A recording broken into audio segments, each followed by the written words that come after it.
10-minute Pilates for your posture. How is your posture? Do you feel like you want to do Pilates because you've been told it will make your posture better? Or perhaps you're getting stiff neck and shoulders and you just need something to help you sit and stand a little taller. If that's the case, you are in the right place. It's Karen here, and I've taught Pilates for nearly 20 years. In that time, I've come up with lots of little tricks and tweaks. I love to put together these little mini sessions to help you squeeze some Pilates into your day and hopefully fix and help you understand how to fix some common problems. When you think about your posture, I want you to consider this one thing which is going to make a massive difference to your posture, and that is where your head is. Your head weighs about 5 kilos. The average human head weighs about 5 kilos. No jokes, please, about size of brains. It is always about 5 kilos. So that head is sitting right on top of your spine. But if your head comes forwards like this, that extra weight is multiplied and goes through the rest of your body. So what we want to try and do in this session is help you feel that your head sits a little neater on top of your spine. We're going to start down on the floor because there's no easier place to feel this than when you're down on the mat. Come with me. What's important when we do this, first of all, is you haven't got anything that's impeding you from feeling your head is right down on the floor. I'd like you to feel that the back of your head is on the mat. And notice a few things. Notice, are your shoulders creeping up? Are you struggling to get the head down on the floor? If you need to be more comfortable, just pop a small cushion underneath your head. That, for starters, will tell you if your head is coming forwards. And things like iPhones or computers, lots of computer work will really contribute to that. As you lay down on the mat, make sure you're comfortable. Can you gently slide the head away from you so your chin comes in? And yes, you will get quite an attractive double chin as you do this. And then gently release. So I want you to breathe out. Let your head slide away and come back in. And just notice if anything else moves in your body. Does your lower back want to lift off the floor? Do your shoulders want to creep up off the mat? They are all telltale signs that that head is just drifting forwards.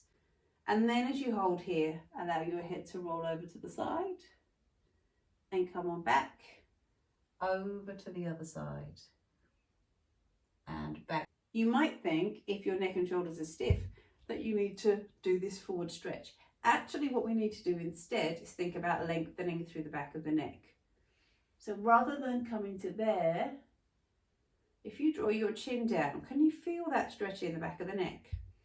And then if you bring your hands to the back of your head, just let your head rest in your hands and feel that you can gently lift that head away from your shoulders. So we're not doing much Pilates wise, but we're trying to be aware of where our head is.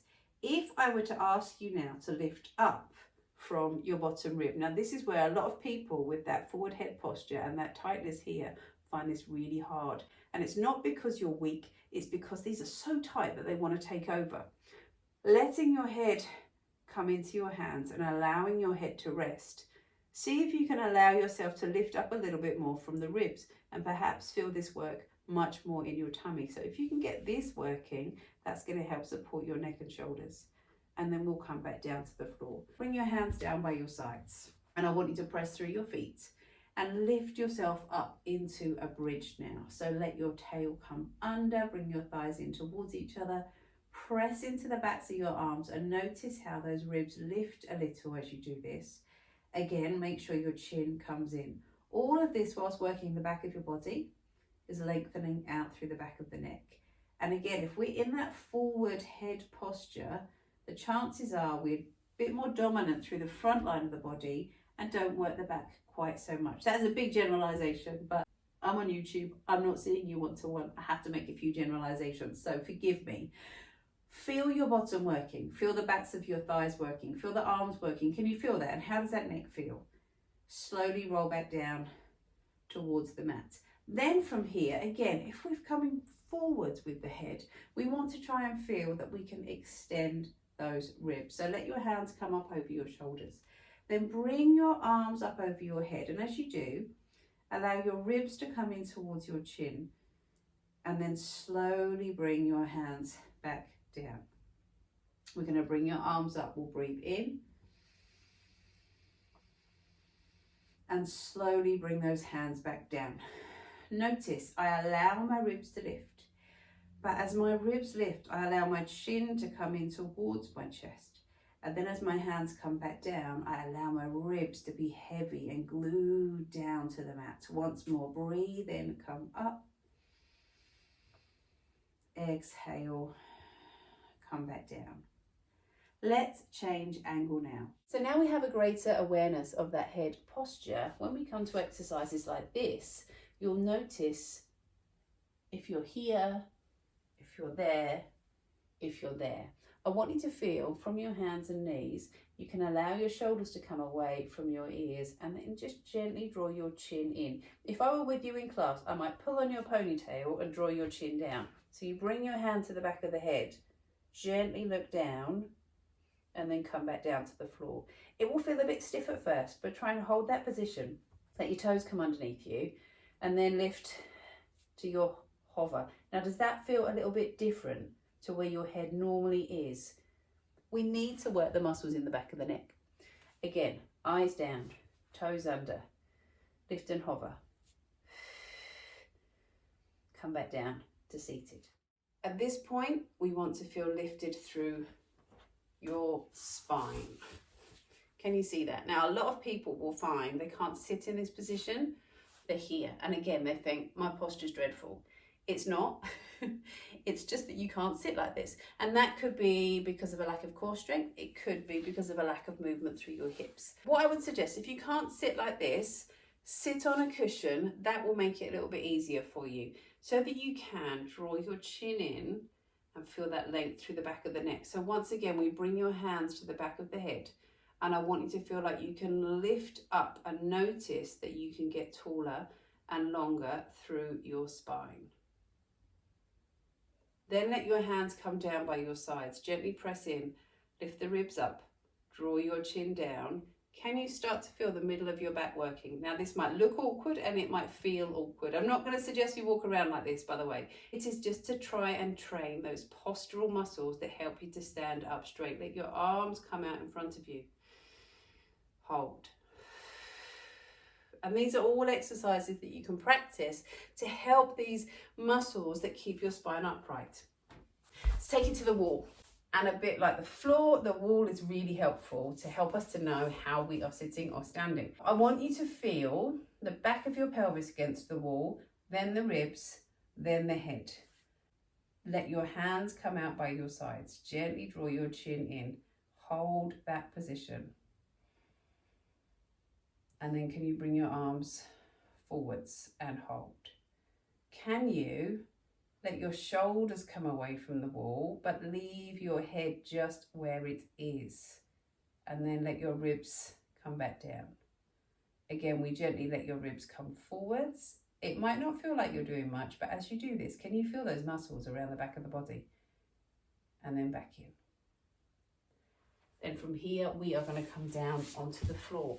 So the final part of this jigsaw puzzle is our spine extension, because we're quite often rounded through the back. Spine extension is when we open through the front of the ribs. Bring your knees out wide to the sides. Come down onto your forearms. Let your hands come forwards. What you want is that the ribs are coming down rather than rounding your back.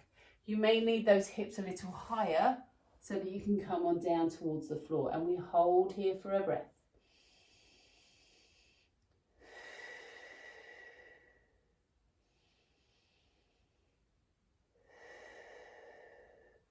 Back to your hands and knees. Let's finish this standing. So we've done all the groundwork down on the floor. Now we want to check how your head is when we are standing up. Can you stand up tall for me?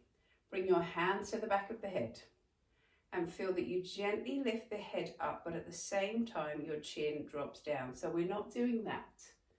We are lifting up.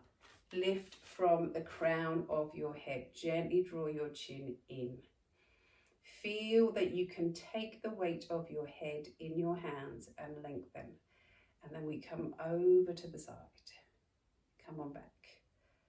Over to the side. Come on back. I haven't even mentioned where your ribs want to be, where your pelvis wants to be, but I'm going to take a guess that if you can lift that head up and away from your shoulders and it's right on top of your spine, that suddenly all those other bits and bobs sort themselves out. So those ribs are in, the tail is down, then your fingertips come down by your sides. Collarbone nice and wide. Let your arms come out in front. Soften those elbows. Bring your arms out to the sides. Let your hands come behind you. Just lift those ribs.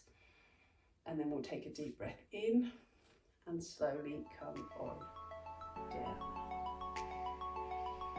Stand tall. I hope you found that helpful. It's a slightly different way of thinking about our posture and what we can do to improve our posture. If you found it useful, I would love it if you could just leave me a comment. If you're still not quite sure and you've got any questions, likewise, leave me a comment and I will see what I can do to help you out. See you next time.